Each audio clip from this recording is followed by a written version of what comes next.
सी महादेव भंसाली।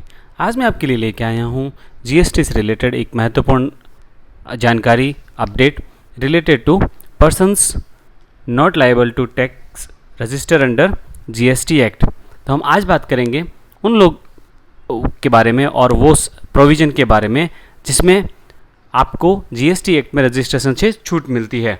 तो हम सबसे पहले बात करते हैं इसमें कौन कौन से लोग या कौन कौन सी कैटेगरी है जिनको जीएसटी एक्ट में रजिस्ट्रेशन करने की रिक्वायरमेंट नहीं है या छूट मिली हुई है।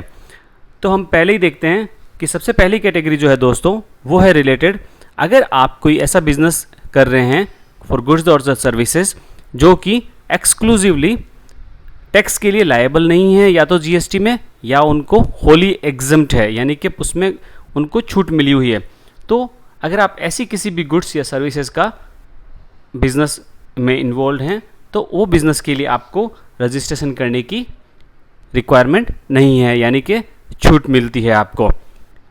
तो ये है सबसे पहला प्रोविज़न। इसमें हम इसके बात कर सकते हैं कि सबसे पहले एग्जाम्पल अगर मैं बताऊं तो मिस्टर एक्स अगर वो अल्कोहल का बिज़नेस कर रहा है, alcohol for the human consumption, तो क्योंकि ये जीएसटी एक्ट में टैक्सेबल नहीं है तो आपको जीएसटी के अंदर रजिस्ट्रेशन करने की ज़रूरत भी नहीं है। तो इस तरह से कोई भी ऐसा प्रोडक्ट या सर्विस जिसमें आप डील कर रहे हैं अगर वो जीएसटी के अंदर टैक्सेबल नहीं है या एग्जम्प्ट है तो आपको जीएसटी एक्ट में रजिस्ट्रेशन करने से भी छूट मिल जाती है। अब हम बात करते हैं दूसरी कैटेगरी का। दूसरी कैटेगरी है दोस्तों एग्रीकल्चरिस्ट, यानी कि किसान जो खेती करता है। तो अगर आप जो प्रोडक्ट में डील कर रहे हैं वो आपने अपनी लैंड पर कल्टीवेशन करके आपने पैदा करके अगर निकाला है और आप एज ए इंडिविजुअल या एचयूएफ में वो बिज़नेस करते हैं, आप अपने खुद के लेबर के साथ में या अपनी फैमिली और आपने अपने कुछ लोग सर्वेंट्स रखे हुए हैं उनके साथ में अगर ये आप काम करते हैं, यानी कि आप खुद अगर ये काम में लगे हुए हैं तो आपको जीएसटी में रजिस्ट्रेशन करने से छूट मिल जाती है। तो दूसरी कैटेगरी आ गई है एग्रीकल्चरिस्ट, यानी कि खेती करने वाला, यानी कि किसान। तो आपको तब छूट मिल जाती है अगर आप खुद उस प्रोडक्ट में डील करते हैं जो आपने उसमें अपने लैंड पे कल्टीवेट करते हैं। ओके, आई थिंक ये क्लियर है दोस्तों। तो हम बात करते हैं अब तीसरी कैटेगरी की। तीसरी कैटेगरी है जो जीएसटी काउंसिल के द्वारा टाइम पर गवर्नमेंट को रेकमेंड की जाती है छूट देने के लिए। तो ऐसे कुछ कैटेगरीज भी होती हैं जहाँ पर जब सेंट्रल जीएसटी काउंसिल को ऐसा फील होता है कि इनको छूट दी जानी चाहिए तो उन लोगों को छूट दी जाती है जीएसटी में रजिस्ट्रेशन से। तो सबसे पहले इसमें जो इंक्लूडेड है हम बात करते हैं वो है जॉब वर्कर।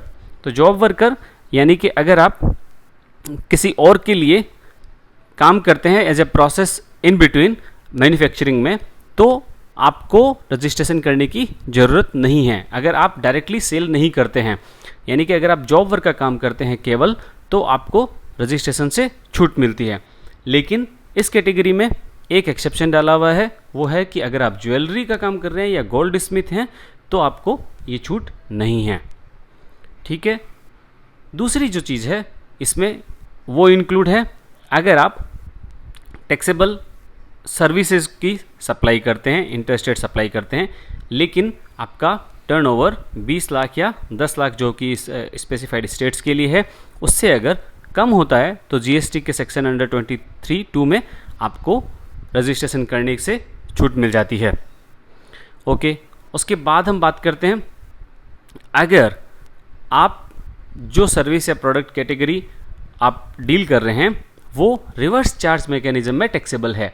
अगर आपकी सर्विसेज रिवर्स चार्ज मैकेनिज्म में टैक्सेबल है तो भी आपको जीएसटी में छूट मिल जाती है रजिस्ट्रेशन से, यानी कि आपको रजिस्ट्रेशन नहीं करना पड़ेगा। उसके बाद जो नेक्स्ट कैटेगरी है वो अगर ई कॉमर्स ऑपरेटर के थ्रू अगर आप सामान बेच रहे हैं या सर्विसेज दे रहे हैं तो आपको जीएसटी में अगर 20 लाख रुपए से कम आपका टर्नओवर है, एनुअल टर्नओवर, तो आपको जीएसटी में रजिस्ट्रेशन की ज़रूरत नहीं है, छूट मिल जाती है।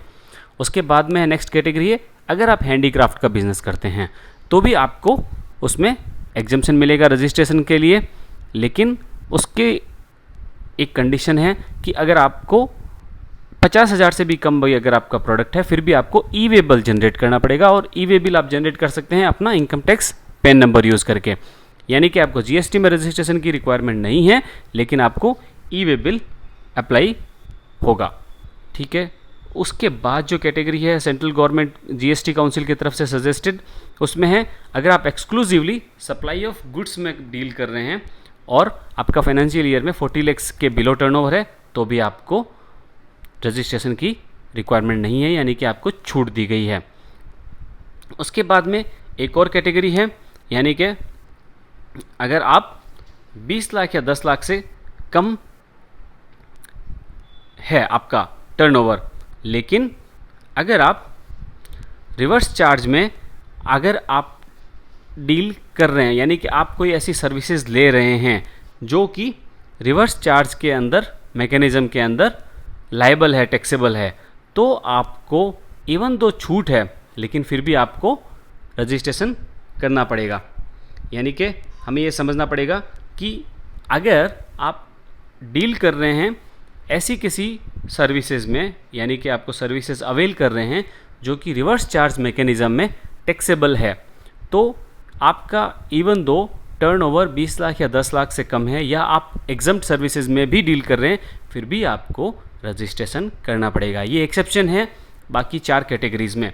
यानी कि आपने 4 छूट देखी, लेकिन उन छूट के साथ में एक और प्रोविज़न डाला हुआ है कि अगर आप जो सर्विसेज अवेल कर रहे हैं, जैसे कि हम एग्जांपल ले सकते हैं गुड्स ट्रांसपोर्ट एजेंसी, यानी कि अगर आपको गुड्स ट्रांसपोर्ट से कुछ डील कर रहे हैं और आपको रिवर्स चार्ज मैकेनिज्म में टैक्स पेएबल बनता है जीएसटी में, तो आपका अगर टर्नओवर कम भी है, फिर भी आपको जीएसटी में रजिस्ट्रेशन करना पड़ेगा। ये एक एक्सेप्शन है ऊपर की 4 कैटेगरी का। तो ये अपडेट है, आज हमने बात करी person not liable to register under GST section 23। Hope आपको मेरा ये वीडियो पसंद आया होगा। आप कमेंट सेक्शन में अपने कमेंट, सजेशन, इम्प्रूवमेंट दे सकते हैं।